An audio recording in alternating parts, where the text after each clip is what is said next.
back, Heavyweights Unifications 2017 Part 2. So with AJ out of the picture, to me that obviously leaves Ortiz, Wilder, Parker. Now if you look at it, what's the biggest fight money-wise of those fights? And what's the least biggest fight? Well, the biggest fight is, because it will probably be in England or somewhere akin to that, would be Ortiz, Wilder. Parker, Wilder would be no money. Comparably, no money. And Parker, Ortiz, interesting, isn't it? Parker, Ortiz. There's just nothing comes to mind immediately with that fight. So, yeah, it's the same. So really you've got to rank it third just on the fact that there's nothing happens, nothing comes into the mind. So really, that is Ortiz and Parker. Ortiz and Wilder fight. To me, that could possibly be, depending on the AJ Vlad result. Everything is, akin to that. But that fight, to me, could be the only unification fight that actually happens in 2017. Ortiz versus Wilder. That could be the only one after all the talk of the unifications, blah blah blah. That could be the only fight of 2017 in the unifications, which then means that 2018 would have to be when these other big fights happen, which is basically the semi-finals. So for the unified belt, the unified champion, now, to me, if things go as I think they're going to go, we won't have a potential unified champ until 2019. And as you know, in boxing, these things always get pushed out. It's pretty quick. I mean, you think something's happening pretty quickly, but it doesn't, and you don't want to get fooled by that. And you see a lot of comments and that in your stories, and you see that people are getting fooled. But you've actually got to sit down and extrapolate it all out and look at what's happened and what could happen, and then throw in a few wild cards, like Fury retiring. God bless him. And it can all change, but you can still see a pattern. And the pattern to me, like I've said, is this Haye-Joshua fight. Well, we all know that Haye is only in it to fight Joshua, and then he's probably gone, win or lose. So there's just more backup to my initial part one. So, and if you really want to argue against it, you're a bit silly, because it's one of the big three money fights, if not the biggest. So there's the evidence. What more do you need? But yeah, so that's, like I said, if Ortiz and Wilder fight, that leaves Parker out on the cold. So Parker will fight Haye or Jarrell Miller. Hopefully he'll overcome that. And if we go and look at the boxing rankings in the IBF, there's a whole lot of up-and-comers. The WBO. There's a whole lot of up-and-comers in the WBO that Parker could fight. We've got Ruiz at 5, Parker's already beaten, outboxed really. We've got David Price back in the mix. There's the English in, bit of English exposure for JP, although to me anyone who would pay money to watch boxing in Britain will know who Joseph Parker is, so I don't really think he needs exposure in Britain. Although he could pick up fans, I suppose, by doing that. A guy called Tom Schwartz, who I think is a German, unbeaten. Edmund Gerber, who is another European around that area, possibly unbeaten. Then you've got Pulev at 9. So if he gets beaten by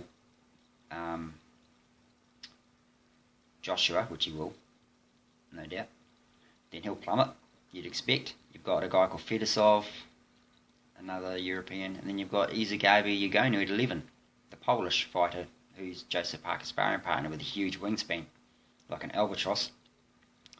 That would be interesting. I wouldn't want to see that, to be fair.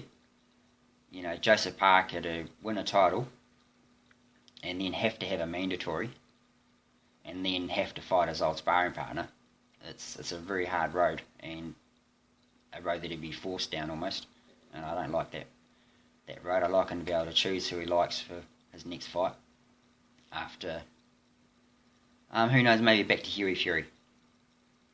You know, if he's sort of resolved all his issues is on the BARDA, non-enrolled on the BARDA drug program and tested, I'll be happy for him to come back then. A guy called Christian Hammer, who he beat Erkin recently, I think. Then a guy called Michael Wallace, and then the guy that Wilder's fighting, Andre Wizywig, as I call him. And then a guy called Rudenko, who I actually think is the sort of guy that Wilder will fight.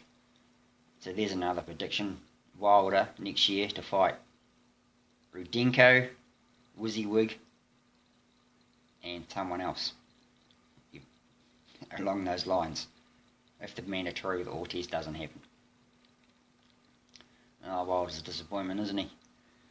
Yeah, so Joseph Parker, you know, maybe the Christian Hammer fight will be a good one. There's not a lot of names here, really, that are really gonna get no promoter's dreams, apart from Igonu, in that bottom half of the WBO rankings. So it'll be interesting who Parker fights after Fury, and then you'd expect him, after Jarrell Miller or Fury, then you'd expect him to have another fight after that. So not a lot of names in this year, so it could be what kind of class as a dry year for Joseph Parker. Going into 2018 with 3 defences on his belt, and still just no shot at the mandatory. No shot at the unified. So, moving on.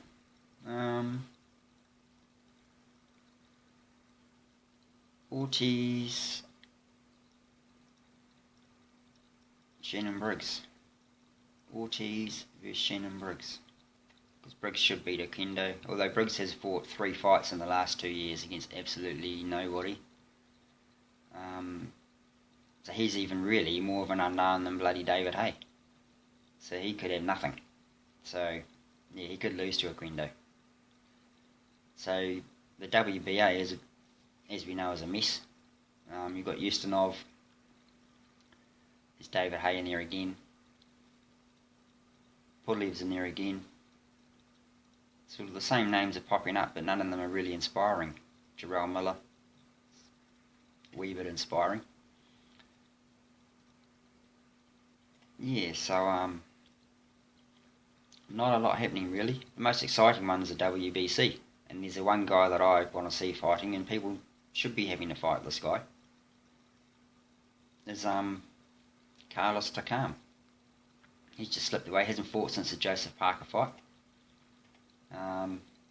So I'd like to see him get back in the mix. The other exciting guy is Dillian White. I'd like to see him getting right into it, right into the mix. Yep, Jarrell Miller again. And those are kind of the three big names that I'd like to see fighting a lot more. They stand out above everyone, bar the elites. They stand out above everyone else. And of course there's Povetkin, but he's kind of taken himself out of it. And of course Tyson Fury, if he comes back, he won't be in his state to fight till 2018. So yeah, 2017, pretty clear cut to me now.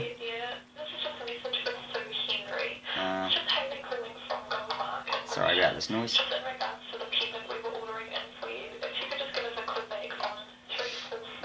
Just hold. Yep. So Carlos Takam, Jarrell Miller, David Price, Izagabi Ugonu, Dillian White, Carlos Takam. Forget the rest, in my opinion. So So that's 2017 outlined, in my opinion, how it's all going to play out. 2018 unifications, and moving on from that, once a lot of these fights, current title holders, to me, once a lot of these current title holders, once they've lost their belts, that's actually when the heavyweight scene is going to light up, is when all these current title holders have actually lost their belts. Yeah, because they're going to be keener to fight. They've had a taste, they want their belts back, and there's nothing holding them back really. And you've got the people know all about you now. You've been exposed, or you were unlucky, or whatever.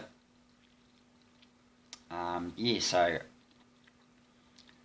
it's going to take a while, because I think like 3 to 4 years for those fights. But to me now, people are going, how exciting is with all the unifications and everything, but to me that's not the exciting time. The exciting time is when one person does have the belt, and you've got all these fighters that have lost. That to me then is going to be the exciting time. And that could be a good 5 years. A really, really good 5 years. So that's going to be 2019, 2020. But we're used to waiting. So, yep, that's how I see it all panning out. All there really is left to say is, let's get it on!